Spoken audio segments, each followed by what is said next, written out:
Hi കൂട്ടുകാരെ, എല്ലാവർക്കും പുതിയൊരു വീഡിയോയിലോട്ട് സ്വാഗതം. നമ്മളിത് നോക്കുന്നത് 7ാം ക്ലാസ്സിലെ ഫസ്റ്റ് ചാപ്റ്റർ ആയിരുന്നു. അതിൽ page number 20 figure it out question ആണ്. രണ്ടാമത്തെ ക്വസ്റ്റ്യൻ ആണ് ചെയ്യുന്നത്. Okay, how many lakhs make A billion? അതായത് എ ബില്യൺ എന്ന് പറയുന്നത് എത്ര ലാക്സ് ചേരുമ്പോഴാണ് ഒരു ബില്യൺ കിട്ടുന്നത്. ഓക്കെ, അപ്പൊ ലാക്ക് എന്ന് പറഞ്ഞാൽ എങ്ങനെയാണ് എഴുതുന്നത്? ഞാൻ ഇങ്ങോട്ട് എഴുതാം. ലാക്ക് ഈക്വൽ ടു 150 ആണല്ലോ ലാക്കിനുള്ളത്. ഓക്കെ, ദെൻ ബില്യനകത്ത് എങ്ങനെ എഴുതുന്നത്? ബില്യൺ ഈക്വൽ ടു 100 അഗൈൻ 0000 ഇങ്ങനെയാണല്ലോ ബില്യൺ എഴുതുന്നത്. 1 and 9 zeros. ദെൻ ലാക്ക് എഴുതുന്നത് 1 and 5 zeros. അപ്പൊ ഈ ബില്യനകത്ത് എത്ര ലാക്ക് ഉണ്ടെന്ന് കണ്ടുപിടിക്കാൻ നമുക്ക് എന്ത് ചെയ്താൽ മതി? ഈ ബില്യനെ 1 ലാക്ക് കൊണ്ട് നമ്മൾ എന്ത് ചെയ്താൽ മതി? ഡിവൈഡ് ചെയ്താൽ മതി. അപ്പൊ ഞാൻ ഈ നമ്പേഴ്സ് ഇങ്ങോട്ട് എഴുതാം. Billion divided by lakh. Okay, 1 2 3 4 5 1 2 3 4 5 6 7 8 9. Okay, അപ്പൊ നമ്മൾ എന്ത് ചെയ്യും? ഇതിലെ സീറോസ് കട്ട് ചെയ്യാൻ നമുക്ക് അല്ലേ? ഇവിടെ 5 സീറോസ് കട്ട് ചെയ്തു. അപ്പോൾ അതുപോലെ നമുക്ക് ബില്യനകത്തുള്ള 5 സീറോസും കട്ട് ചെയ്തു. ഓക്കെ, അപ്പോൾ ഇവിടെ എത്രയാണ് ഉള്ളത്? ബാക്കി 10,000. അതായത് ഇവിടെ നമ്മൾ 1 ലാക്ക് കൊണ്ടാണല്ലോ കട്ട് ചെയ്തത്. അപ്പൊ നമ്മൾ എന്ത് പറയും? ബാക്കി എന്താ ഉള്ളത്? 10,000 ലാക്കാ ഉള്ളത്. അപ്പൊ ഈ 10,000 ലാക്ക് ചേർന്നതാണ് 1 ബില്യൺ എന്ന് പറയുന്നത്. അപ്പൊ നമുക്ക് എന്ത് എഴുതാം? 1 ബില്യൺ ഈക്വൽ ടു 10,000 ലാക്ക് എന്ന് പറയാം. 1 ബില്യൺ ഈക്വൽ ടു 10,000 ലാക്ക് എന്ന് പറയാം. അപ്പൊ കൂട്ടുകാർക്ക് ഇത് മനസ്സിലായെന്ന് കരുതുന്നു. ദെൻ നെക്സ്റ്റ് ക്വസ്റ്റ്യനിലോട്ട് പോവാം. Question number 9. You are given 2 set of number card numbered from 1 to 9. Place a number card in each box below to get the first one. A largest possible sum and b smallest possible difference of the 2 resulting numbers. അതായത് നമ്മുടെ കയ്യിൽ എത്ര numbers തന്നിട്ടുണ്ട്? 1 മുതൽ 9 വരെയുള്ള numbers തന്നിട്ടുണ്ട്. അപ്പൊ നമ്മൾ ഇതിനകത്ത് ഇവിടെ ഒരു നമ്പർ എഴുതുക, ഇവിടെ ഒരു നമ്പർ എഴുതുക.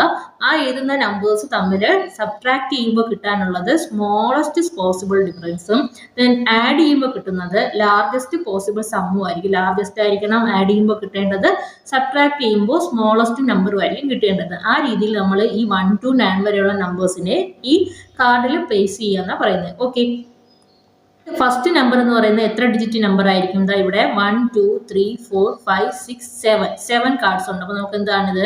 7 ഡിജിറ്റ് നമ്പർ ആണ്. 7 ഡിജിറ്റ് നമ്പർ. ഇവിടെ ആണെങ്കിൽ 1 2 3 4 5 ഡിജിറ്റ് നമ്പർ ആണ്. അപ്പോൾ ഇവിടെ വരേണ്ടത് ഒരു 5 ഡിജിറ്റ് നമ്പർ ആണ് അല്ലേ? അപ്പൊ നമുക്ക് ഫസ്റ്റ് ക്വസ്റ്റ്യൻ നോക്കാം. ഇതിൽ എ എന്ന് പറയുന്ന പാർട്ടിൽ എന്താണ് പറഞ്ഞിട്ടുള്ളത്? Largest possible sum. അതായത് ആഡ് ചെയ്യുമ്പോൾ നമുക്ക് ലാർജസ്റ്റ് നമ്പർ ആയിരിക്കും കിട്ടേണ്ടത്. അപ്പൊ ലാർജസ്റ്റ് നമ്പേഴ്സ് ആഡ് ചെയ്യുമ്പോൾ ലാർജസ്റ്റ് സം കിട്ടും. അപ്പൊ നമുക്ക് ഇവിടെ എന്ത് ചെയ്താം? ഈ നമ്പേഴ്സ് യൂസ് ചെയ്ത് എഴുതാൻ പറ്റുന്ന ലാർജസ്റ്റ് നമ്പേഴ്സ് എഴുതുക. ഓക്കെ, അപ്പൊ ഞാൻ ഇവിടെ ലാർജസ്റ്റ് നമ്പർ എഴുതണമെങ്കിൽ നമുക്ക് എന്ത് എഴുതണം? ഡിസെൻഡിങ് ഓർഡറിൽ നമ്പേഴ്സിനെ അറേഞ്ച് ചെയ്യാം. 9 8 7 6 5 4 3. ദെൻ താഴെയും അതുപോലെ തന്നെ നമ്പേഴ്സിനെ നമ്മൾ എന്ത് ചെയ്യുന്നു? ലാർജസ്റ്റ് നമ്പർ, ഇത് ഈ ഡിജിറ്റ്സ് യൂസ് ചെയ്ത് എഴുതാൻ പറ്റുന്ന ലാർജസ്റ്റ് നമ്പർ എഴുതുക. 9 8 7 6 5 എന്ന് എഴുതാം. ഓക്കെ, അപ്പൊ നമ്മളിവിടെ പ്ലസ് ആണ് ചെയ്യണത്. സം ആണല്ലോ കണ്ടുപിടിക്കാൻ പറഞ്ഞത്. അപ്പോൾ നമ്മളിവിടെ പ്ലസ് ചെയ്തു. ആഡ് ചെയ്യുമ്പോൾ എന്ത് വരും? ഇവിടെ 8 വരും. ഇവിടെ 0 1 ബാലൻസ് 8 10 13 13 3 1 ബാലൻസ്. ഇവിടെ എന്ത് വരും? 17 15 വരും. 15ൽ 5 1 ബാലൻസ്. ഇവിടെ 17 7 1 ബാലൻസ്. ദെൻ 9 9. ഓക്കെ, അപ്പോൾ 99,75,308 എന്ന് പറയുന്നത് ഡിജിറ്റ് യൂസ് ചെയ്ത് എഴുതി ആഡ് ചെയ്യുമ്പോൾ കിട്ടുന്ന ലാർജസ്റ്റ് സം എന്ന് പറയുന്നത്. ഇനി ഇതുപോലെ നമ്മൾ സ്മോളസ്റ്റ് നമ്പേഴ്സ് എഴുതി അതിനെ സബ്ട്രാക്ട് ചെയ്യുക. ഓക്കെ, അപ്പൊ ഇത് ഈ 1 to 9 വരെയുള്ള നമ്പേഴ്സ് യൂസ് ചെയ്ത് എഴുതാൻ പറ്റുന്ന സ്മോളസ്റ്റ് നമ്പർ എഴുതുക. സ്മോളസ്റ്റ് നമ്പർ എന്ന് പറഞ്ഞാൽ നമ്മൾ എന്ത് ചെയ്യണം? ഈ നമ്പേഴ്സിനെ അസെൻഡിങ് ഓർഡറിൽ അറേഞ്ച് ചെയ്യുക. അതായത് 1 2 3 4 5 6 7 ഇതാണ് ഈ നമ്പേഴ്സ് യൂസ് ചെയ്ത് എഴുതാൻ പറ്റുന്ന സ്മോളസ്റ്റ് നമ്പർ. ഇനി സബ്ട്രാക്ട് ചെയ്യുമ്പോൾ നമുക്ക് ഏറ്റവും ചെറിയ നമ്പറാണ് കിട്ടേണ്ടത്. അപ്പോൾ ഈ കോളത്തിനകത്ത് എഴുതാൻ പറ്റുന്ന ഏറ്റവും വലിയ നമ്പർ, അതായത് നമ്മൾ എന്ത് എഴുതും? 9 8 7 6 5. അതായത് നമ്മൾ ഇതിനെ ഡിസെൻഡിങ് ഓർഡറിൽ താഴത്തെ നമ്പേഴ്സ് എഴുതി ദെൻ സബ്ട്രാക്ട് ചെയ്ത് ഡിഫറൻസ് കണ്ടുപിടിക്കുക. അപ്പോൾ ഡിഫറൻസ് കണ്ടുപിടിക്കുമ്പോൾ ഇവിടെ എന്ത് വരും? 7 - 5 2. ഇവിടെ 0. ഇവിടെ 15 - 7 എന്ന് പറയുന്നത് 8 ആണ്. 8. then ഇവിടെ 13 - 8 എന്ന് പറയുന്നത് എന്ത് വരും? 5. ഇവിടെ 12 - 9 എന്താണ്?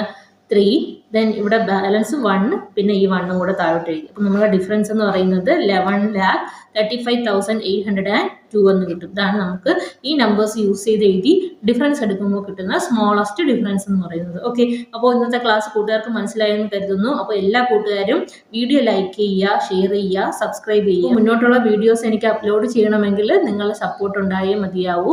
അപ്പോൾ എല്ലാ കൂട്ടുകാരും ചാനൽ സബ്സ്ക്രൈബ് ചെയ്ത് സപ്പോർട്ട് ചെയ്യുക. Okay, thank you.